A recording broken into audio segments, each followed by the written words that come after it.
Why would you fuck with me? How could you fuck with me? Okay, you got your gains Four. up kind of high. 3. We starting like now? We starting like this? Yeah. You don't want to do no mic check? Check this shit out. See how good, shit I sounds? already checked them out. You got a little. It sounds a little gainy. Not bad. You know what I mean? Can you hear it? You ain't got No, I headphones haven't on. Put your tested headphones on, G. You'll know what I mean. They're not even plugged in yet. Mine are.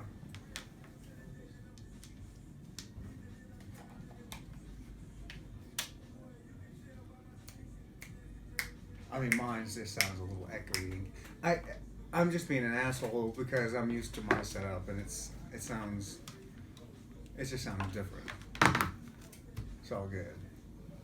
I like this. It's dope, man. It's nice to be on other people's podcasts. Okay, so you ready? Oh, fuck, bro. I was born ready. Okay, so what do you go by? My name is Ryan Westa. I am the host of Neandertalk podcast. Okay. So that's. I mean, I don't know what you go. I go by Ryan. Okay, so what made you first want to get into podcasting? This is nice, man. You're a kid. You're young. You don't mind me calling you a kid, right? Yeah, okay. My dad came to me a couple years ago when I was like in a deep, dark place in my life. Mm-hmm. I just gotten divorced, got a couple kids. It'll fuck with you, bro. It'll fuck with your fucking mind. Yeah. Should I take this off? I love it. Yeah, you could take them off if you want to, bro. You don't really need it. I like it. I'm doing it. Put your headphones on. I'm gonna school you real quick. This locks you into a conversation. Do you do your podcast with the headphones on? Sometimes. Not all the time, though. I'm gonna tell you my philosophy behind it. When I'm speaking into the mic like this and you got your headphones on, you're locked into my conversation. You're locked into my voice. Yeah. And when you're talking, you're locked into your voice. And it puts us into this mood. Like, we're podcasting, bro. Like, don't worry about her. Don't worry about who's in the next room. This is a conversation with you and me.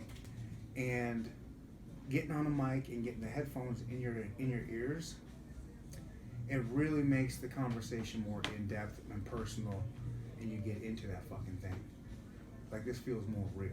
Like, we're right here. Like, I hear you right fucking here. I hear myself. Yeah. So let me get back to that question. Why did I start podcasting? I was in a deep, dark depression. Like, fucking, it's nothing I've ever felt before. It's fucking, if you ever get into that, it's dirty. Not cool. My dad came to visit me one day, and he was like, hey, the old philosophical question, what would you do if money wasn't, you didn't have to worry about money. You ain't got to worry about money. What would you do that would make you happy and live life? I didn't even think about it. I said, I want to be a podcaster. I go, if I was a millionaire, I would be a podcaster. Because that's what I'm passionate about. That's what I would love to do with my life. And I never started podcasting before then, and it just clicked with me. It's like, if that's what I want to do, that's what I can. Look what you got, dude. You got a fucking laptop here and a couple mics. So all it starts. I mean, you got a dope setup, bro. Like, Thank you. this little fucking room. I've got a nice studio. I got a I got a dope studio. I ain't gonna lie. But this shit here, if I didn't have a dope studio, this would be the type of situation that I would totally get into. I mean, you got the pool table out there. You got these TVs. Good It's warm. environment. It's comfortable. The table's fresh. All you're missing is like better equipment. Yeah, low key. And that ain't, dude, that ain't nothing. Like, you can get better equipment for cheaper than the shit you got here. Like this Yeti, is that what this is? Yeah, I was like 110. 110. That one's about $50, right? I traded this in for weed. All right. But on the market, if you were to buy that, it's about 100. That's $50. 100. So Yeah. you're looking at $160 or so in mics. Yeah, I mean, if you spend just a little bit more, I mean, you can get cheaper mics, but you do have to get a microphone mixer to get XLR cords. The one you posted on your Instagram. I saw that, but I was Zoom. You can get a Zoom. I've got the top end, like the newest Zoom. It's the Zoom H6. You don't need that. You can probably get like a Zoom. I think it's like the H4, H5, like an older version, and it's gonna do exactly what you need and sound just as good. And it's gonna be a lot cheaper. But won't you need like the preamp cords from like the professional mics? So you'll get a Zoom. Mm-hmm. Find a cheap Zoom. Mine, the top end that I got is like $300, I think, maybe $350. But you ain't gotta get that. You can get a cheaper one for maybe like $100. So save away a little bit here and there, get that, and then you can get like. I've got really good mics, and they're only $80 a piece, and you can get cheaper ones for like $40. Like the ones you were saying where you hand off like Nardwar. You can get cheap ones for $40, and it's an XLR mic. Yeah. Oh, so it'll hook up to the thing. And that hooks up to the Zoom, and the Zoom will hook up right to this. Shit. So that's all you need, and then it's gonna sound a lot better. Not that it sounds bad, but it's gonna sound a lot more professional. You're gonna get that professional sound. And if you sold all this, you're not gonna have to spend much more money to upgrade. Yeah. I'd be more than happy to help you out. Like once we cut the mics off and shit, like down the road. Like I ain't trying to make you spend money. Ain't nobody hiring me to do this shit. But like I'd love to help you out. When you are ready to upgrade, like let me know, and I'm down to help you out. Okay, bro. Because I really appreciate. I feel like I'm going crazy now. I'm just like, no, I stop talking. I'm taking over. It's cool, bro. This is your interview, bro. You know what I mean? Yeah. I appreciate you having me on, bro. Yeah. I preach the Kansas City podcast scene. Like I preach all of us coming together and building each other up and helping each other. So it's dope that you asked me to come on your show, and I really appreciate you being here. I'm sorry I'm taking over. Sorry, man, this is your show. No, it's cool, bro. We've been talking for a minute, but so tell the people about how you first got your studio. Oh shit. Funny thing about that is I had somebody that was working with me at the time that helped me Google shit and like, hey, what's the best microphones we can get? What's the best cameras? What's the best computers? What's the best podcast setup we can do? And so we started Googling and YouTubing shit, and so just started piecing stuff together equipment-wise. And then as far as my studio goes, I've been listening to podcasts since you were like 5 years old. Since podcasts first started coming out. Who was you first listening to back then? It was a poker podcast. It was called Pocket Fives. Pocket5s.com. It was a poker podcast about online poker. Back when it was legal. So you could play poker and stuff online? Yep, I played poker. I used to play. I thought you could still do that though. You can, and I do, but it's not like it was. Before it was the Wild Wild West. There was Poker Stars. There's all these different PokerRoom.com, Ultimate Bet. There's all of these poker sites that were legal. Everybody could go on there. And then the government said, hey, where's our piece? Where's our money? The government wasn't getting any taxes from that shit. It was kind of like offshore. It wasn't illegal. Obviously it was legal, but once the government said, hey, we're not getting any of this action, they shut it down. And so now it's not really legal, but it's not illegal. It's in a gray zone. And so there's a couple sites out there that you can still play, but it's not like it was. It was huge. I mean, we're looking at 2004, 2005, when the World Series of Poker boom started happening. It's called the Moneymaker effect. Chris Moneymaker was an online poker player that won a seat to the World Series of Poker and then won it. I mean, he basically played for free and then won like a couple $1 million. And everyone was like, holy cow, what's this online poker thing? And that was that big online poker boom. But yeah, so anyways, I digress. Oh my God, I'm so sorry. But yeah, so I was listening to poker podcasts back then to get strategy, and then turned to Joe Rogan's podcast, and that's when I really started getting into it. And if you look at my studio, you will see that it's heavily influenced by Joe Rogan's studio. I seen you make an Instagram clip where you was talking about how you got voted by #1 podcast on Pitch KC, and then you had Joe Rogan on there, and I was thinking, I was like, was he actually on Joe Rogan, or did he make this shit up? And I was sitting here, and I'm still like, man, still haven't figured it out. So like, I was waiting till this moment to ask you. So yeah, that's dope. You know what I mean? I made that video up, so I did not meet Joe Rogan. Yeah. I have not been on his show yet, and he has not been on mine yet. But I'm a big fan of his. That was with an interview that he did with Brian Callen, and he was talking about Kansas City with Brian Callen. And so I remembered listening to that at work. I was listening to that episode, and I was like, holy shit, I have to do something with this. Like, I hear him talking about Kansas City. I can do something cool with this. So I got onto iMovie. That's what I'll be using. Yeah, that's what this is finna be edited on. Fuck yeah. Mm-hmm. I got on iMovie, and I downloaded that podcast of his. And then I got on iMovie, and I just started editing it.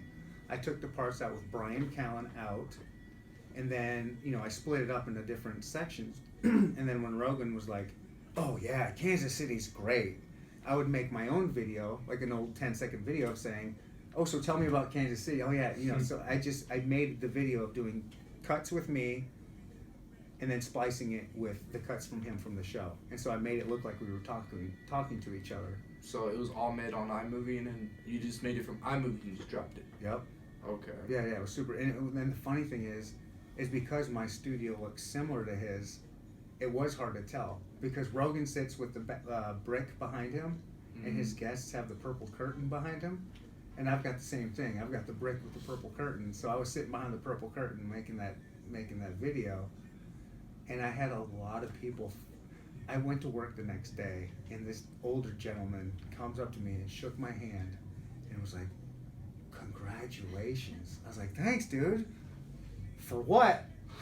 He goes, how did you do it? He goes, how did you get Rogan on your show? Or were you on his? I was like, oh, dude, I got you. I got a lot of people thought that was like legit. Yeah. Yeah. So, so what was we talking about before that? We was talking about how you first got your studio. Yeah. So I just bought shit on Amazon, bro. Like I just I had the vision in my mind. I got all the equipment. The funny thing is I bought all the equipment on like what you need to start a dope podcast studio, and I got it all here. And then I was like, holy shit, I don't even know how to set this up. I didn't even know how to turn my computer on when I bought it. I got an iMac. I didn't even know how to turn that thing on before I started the podcast. I had XLR cables, I had the Zoom, I had the iMac, I had the microphone stands, headphone mixer. The microphones you use now today for your podcast? Okay. Yep. I didn't know how any of this stuff even hooked up. So I had thousands of dollars of equipment, and I didn't even know what to do with it. I just knew what to get, but now I'm like, oh shit. Not only now do I have it, now I have to know what to do with it. And then, I started just YouTubing. I mean, I basically could have gone to community college and gotten a degree with what I learned on YouTube in just a month and a half. You can learn how to do all this shit on YouTube. So, who was your first interview and what year was that? My first interview is with a dude that was my best friend, and we've had a huge falling out. He's not my enemy, but I'm his enemy. So like Drake said, Drake says, I ain't beefing with you, dog. You on your own. 100. Yeah. So I'm saying Drake's the GOAT. Yeah. Well, let's not go that far. Drake's fine, but he's not the GOAT. He's a GOAT. He's all right. I remember that motherfucker on Degrassi, fucking pretending to be a busted up dude in a wheelchair in high school. That TV show he did? I haven't saw it. Yeah. That was on Disney? Yeah. Damn. Disney or Nickelodeon? Disney. I think it was Nickelodeon. Nickelodeon wouldn't fuck with him. I know that for a fact. Yeah. Yeah, he started out as a punk ass little actor, Disney actor. It was a hard time to take him seriously. I'm a hip hop head. Mm-hmm. Love me some rap. It took me a long time to get behind. Drake's fine. I'm not a Drake hater, but I don't love him. He's fine. Not the best. He's fine. I can see why people think he's really good, and I like some of his music, but he's not hard. You know what I mean? Yeah, I see what you're saying. So when I saw him at concert, he wasn't how he was on like his YouTube shit. Like, you know what I'm saying? Yeah. Jumpman, he wasn't playing none of that. Like, it was all love songs and shit. Yeah. But yeah, Migos were there and they turned the fuck up. Migos, I'd like to see them. Yeah, they were pretty lit. They were trying to start a mosh pit, but the thing was too small. And I wish I was down there because I would have started that shit. I bet you would. I would've started You look pushing. like a little mosher, dirty mosher. My first concert was the Playboy Cardi and the Sheck West concert. Oh shit. Yeah, and then Sheck West Sheck came. West. I almost got really Sheck West. Yeah, that's before the song Pop. This is Okay. like literally a week before Mo Mamba Pop, bro. And was he have his busted up leg too? Was he Huh? still in his busted up leg? Nah, he didn't have. He was like, he took his shirt off. He did like a flip on stage and shit, bro. Shit. Yeah, like everybody was singing this shit, and I was like, who the fuck is this? And then like a week later, Mo Mamba popped in and like it's on all the Vines and shit. And then Cardi came on, and I was fucking trying to get up into like the main mosh pit, and these white boys thought I was cutting them, and they started tripping me, and I pushed one about to square up with one. 8 of them square up around me, and they were like, "What's up?" And I'm like, "Bro, I'm not about to fight. I'm not about to fight 8 fucking kids, bro." I was like, "I'm Gucci," so I backed up, met some random guy. He let me hit his cart, and we had a cool time. Like, Go. yeah. I was probably like, I didn't even know about Playboy Cardi until like I went to his concert that night. Like, and he changed my life. Oh really? Yeah, that changed my life. Like That concert can change your life? How Fuck so? yeah. Cause like I never been in a mosh pit. And that was my first concert. And Okay. I was How in a old were mosh. you? 16, 15. Okay. Yeah, that was. Yeah. Yeah. That was about my first time. My first concert in mosh pit was Rage Against the Machine. You don't know who Rage Against the Machine is, do you? Oh god damn, son. Tupac. God damn. Man, I mean, I'm not gonna say you should know who Rage Against the Machine is, but fuck, you should know who Rage Against the Machine is. Yeah, God I damn. don't really listen to metal music. That ain't metal, bro. I'm telling you right now. You got something to write with? Google. I mean, he ain't gotta do nothing. He doesn't have a pen. Rage Against the Machine, I'm telling you. Well, it ain't heavy metal. I'm turning you on to that after this shit, man. You gotta just check it out. So you say you like art. You say you like rap music and stuff. So like, who was your favorite music while growing up to? That's a good question. Hip hop wise, I really like Southern hip hop. 8 Ball and MJG, Master P, No Limit, Soldiers. I did like some Wu Tang, Too Short. Like I did like both coasts. Too Short raised me. 8 Ball and MJG raised me. 2 Live Crew raised me. Tupac, Biggie, Wu Tang, Second to None. You was alive back, so you saw like Pac on the TVs and shit. Oh yeah. Man, Yeah. that's crazy. Yeah, that shit was. The beef was the Biggie Tupac, the East Coast West Coast beef, was really something to witness back in the day. And I never realized that until looking back, because like growing up on that, you just kind of was like, oh, that shit's going on, and you kind of paid attention when you didn't know if it was real or if it was fake. But then when shots started getting fired and shit, like, oh shit. So they shot at each other. Oh, Wait, didn't yeah. Biggie get Tupac shot or something? Man, they don't really know. It's still a mystery. There's a lot of conspiracies about who got Tupac. Some say cops, some say Biggie. I think Suge is involved sometimes. What do you think? I don't know. There's the whole thing that he faked it too. You know, the whole Machiavelli. I don't believe it. I don't believe that happened. I don't know, man. I really don't. I don't know. I think maybe. I don't know. I don't know. I wish I knew. Yeah. I don't know. I think who killed Biggie. I think P Diddy was behind that. Did he? Mm-hmm. Why do so back then Diddy fucked with Biggie? You know. Diddy and Biggie were they were supposedly tight. They were like tight. Like I mean, it was P Diddy was nothing. P Diddy was a joke. He was just like riding the coattails of Biggie. Biggie was everything, and I think P Diddy kind of was. I think he wanted more of the limelight. I think he wanted to be out front, and I think he wanted to think people I think he wanted people to think that he was behind everything and that he was more of the talent, the producer, and the real talent, and it wasn't Biggie. I think he started getting jealous and figured he could capitalize on Biggie's death, and I think that's what happened. Because after Biggie died, P Diddy blew the fuck up, and P Diddy ain't shit. I was about to say, he had a song with Travis Scott and Big Sean called Working. That was pretty hard. But Diddy's part ain't hard, but if you skip it to Big Sean's and Travis Scott's part, it's pretty dope. Like, Travis Scott comes on, he was all like, I can't feel my face. I was like, damn, I've been there.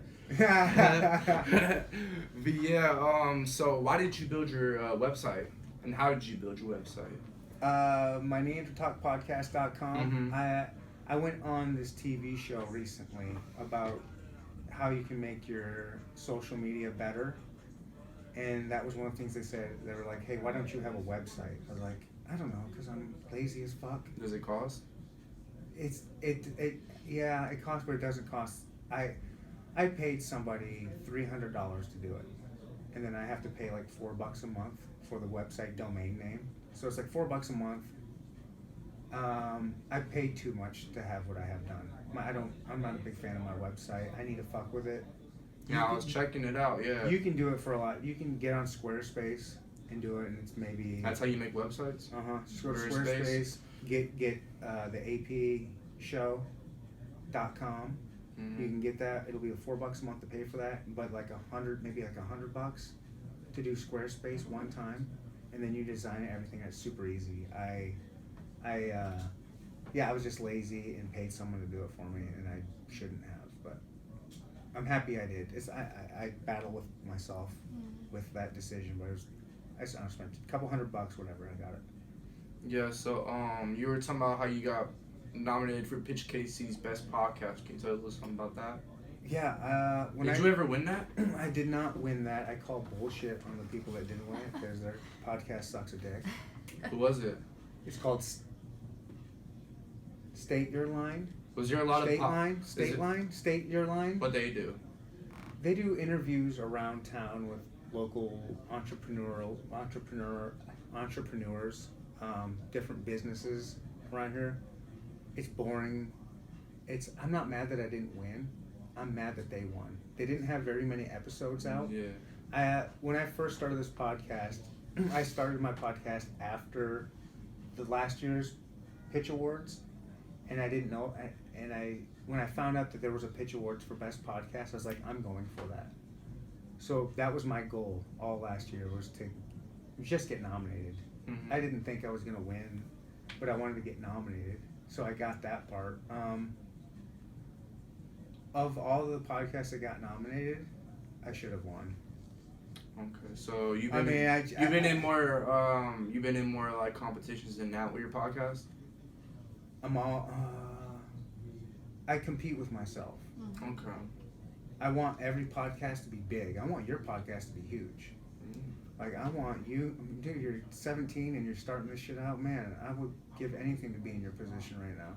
I hope you pursue this and love it, and I hope your podcast blows up, bro. Like 100%. I want to see. I love seeing the growth and journey of shit. And you starting off with these little Yeti mics. I want to see it build to a badass studio with dope ass mics with badass guests. Like, I want to see that. That's what I want to see with people. That's what I want to see with podcasts. That's what I want to see with Kansas City podcasts, Kansas City artists. Like, I love Kansas City. I love Kansas City podcasts. Like, I love communities. And I think if people like us come together and help each other out, there's an old saying that I love is the tide rises all ships. People don't have to fight each other. I'm not competing with you. Yeah. My podcast does not compete with yours. We're on the same level. There's enough ears and people out there to listen to podcasts that we have enough that people will both listen to both of our things, and it's cool. So why not get all of our names out there and help all of each other to listen to other podcasts? Who listens to podcasts? I mean, like, who do you want to listen to your podcast? People that listen to podcasts. Exactly. So I'm on your podcast. Hopefully your people will check me out. And I'm going to pimp your podcast. Hopefully some of my people come check you out and check this episode that I'm out on you and help get you some more listeners. Like, I mean, that's... If people all do that and build things up, Why not do that? Yeah, we need more like positive and in how they act in person, like just more good people. Cause like a lot of people that I met, that I interviewed, like they're not the same how they are online. You know what I mean? You meet them in person, they're not the same. We need more people like. We need real ones. Yeah, we need real ones. That's all to it. Yeah. Down to it, you need a fucking real one. Yeah, that's all to it. That's That's all that's finna like really stick around for real. Yeah. Yeah. I mean, this is me. I mean, ask you know, she knows like I'm all about raising everybody up and trying to help each other out. Like this is what I'm about, man. So what's GameCon? GameCon was just a gaming convention. I happen to be on Instagram, is where I spend most of my podcast area. I happened to see this dude make a post that says, "Hey, I'm the official photographer of GameCon." And GameCon is just a big gaming convention where people come and play Fortnite, CS:GO, just tournaments, video game tournaments. But then they also have like booths and shit like that. And I was like, "Oh, that seems kind of cool." So I hit the owners up of that were putting on the convention. And I said, "Hey, I see that you have an official photographer." I go, "I'd like to be your official podcaster." And they said, "Hey, that sounds really good. We'll set up a table for you." And so, just like that, dude. I mean, that's what you. I mean, that's when I was brand new. I only had I had less than 20 episodes. This was was it last year? It was last year, 2018. Man. November or early December 2018. I was just started out just a little bit before I had maybe 20 episodes That's out, if crazy. that. And I just put myself, just ask. Yeah, that's what I said. I mean, that's how I found out about this spot. Like, I was like, I thought you had to get plugged in by somebody because it's all like artists and shit. Like, no, you just click the Instagram. They got a phone number. You call them. They'll answer and got it connected. I mean, that's all. My podcast is all Instagram basically, and all I do is I just ask. Yeah, that's all you gotta do. It's literally like a yes or no. You know what I mean? Mm-hmm. Yeah, I know that. Like, I learned that. I didn't even learn that until like I started doing podcasts and shit. Where I was just like, if you just hit people's DMs, they might answer, they might not, and then when you catch them in person, you know it's another way. You know? The worst thing someone's gonna say to you is no thanks. Yeah, you know what I mean. But it's like, who's gonna turn down self-promoting? You know what I mean? Right. And plus, if it's an interesting podcast, like how would you turn that down? When like everybody else is doing it, you know what I mean? Yeah. So yeah. So do you have any future plans for 2020? Yeah, actually I do. I'm trying to take the podcast to the next level. I'm trying to do things a little bit broader and bigger. Do you know what Patreon is? I don't know what the Patriots are, but yeah. You know Patreon though? Nah. All right, Patreon's like a excuse me. Crowdsource funding type thing where you can put your stuff. I'm gonna put my podcast out there, so I've got a YouTube channel where you can see the video episodes of the podcast. Well, I'm about to take that down and start a Patreon and ask, hey, if you donate $5 a month to me, I'm gonna send you a sticker. I'm gonna give you just the video content of the podcast. The only people that donate to me can get video content. And I'll do like a thank you story. I'll put a story on my Instagram thanking you. To everybody. And that's for $5 a month. $10 a month. I'm gonna add a jar, like a plastic jar with my logo, mystery box and sticker. shit. Yeah, just adds it. And then $25 a month. I'm gonna do like maybe a T-shirt and this, that, and the other. But you add the different things. Put a pack of wraps in there or something. Yeah, you know what I'm right. saying? And so I want to start that next year, and I'm also wanting to do live podcasts in front of people on a stage. Yeah, I saw that. You know, Streetwave, right? Yeah. Okay, I so talked to him. He was on the podcast. I had him on the podcast. I know, and he said he interviewed you, right? Yeah, I interviewed him. I haven't been. Oh, he interviewed. Yeah, because I remember I was going to a store yesterday, and then I was telling him I was interviewing you, and I told him I was interviewing you. He's like, oh, I got interviewed by him or something. I thought he interviewed you or something. Oh no, I had him on my show. Yeah, he was telling me he did a live one. Yeah, he did one down the street from Sprint Center. Yeah. It had No Scope and Twerp, and then he had these food critics on here, and that inspired me, bro. Like that inspired me just to do more. And, hell yeah. That's when I started doing it. I saw him. I was like, man, you inspired me to do this shit, bro. Like, yeah, thank you. Yeah. So he gave me that. Yeah, I've got a spot at in North Kansas City. It's called the Rhino. They got a nice stage up there. A lot of people seating. Live stage. Good sound system. Yeah, it's a live stage. And so I want to try to start doing that in 2020 a couple times. Just do like a live podcast in front of people, maybe charge $5 at the door or whatever. Try to Yeah. make a little something. Yeah, you make And the Ashans. I did the Ashan. I went to that show. That was the other day. Mhm. How Solomon, Kai Colors, all them. They charged me $15 to get in. So I mean, you can easily charge like 10 for tickets and then 15 at the door. Yeah, I'm just trying to charge $5. If you want to see my ass talk, like $5, it ain't shit. Grab yourself a Man. drink. You know what I mean? Yeah. And then I've also, I don't know if I can do this in 2020. I should. But I've had a lot of hip hop artists and other musicians on the podcast that I really respect and like their music. Mhm. And I've been thinking about putting on a show, like a Neandertalk fest, where I get them just to perform, and then maybe I'll MC, and then just put on a hip hop show with some of the artists that I've had on my show. I think that'd be pretty dope. That's what I've been thinking. Like, Yeah. do a follow up in 2020, hit you back up type shit. Like, Yeah. But yeah, I'm gonna wrap this up. So, Yeah. anything else you want to say for YouTube? Man, do your thing, man. This is great. Man, yeah. I appreciate you for coming on. Oh yeah, bro. Appreciate you All having me on, love. man. And this is it for this episode. Hell yeah, NeandertalkPodcast.com. Find me on Instagram at NeandertalkPod. I'm out. Exactly. Deuces. Yeah.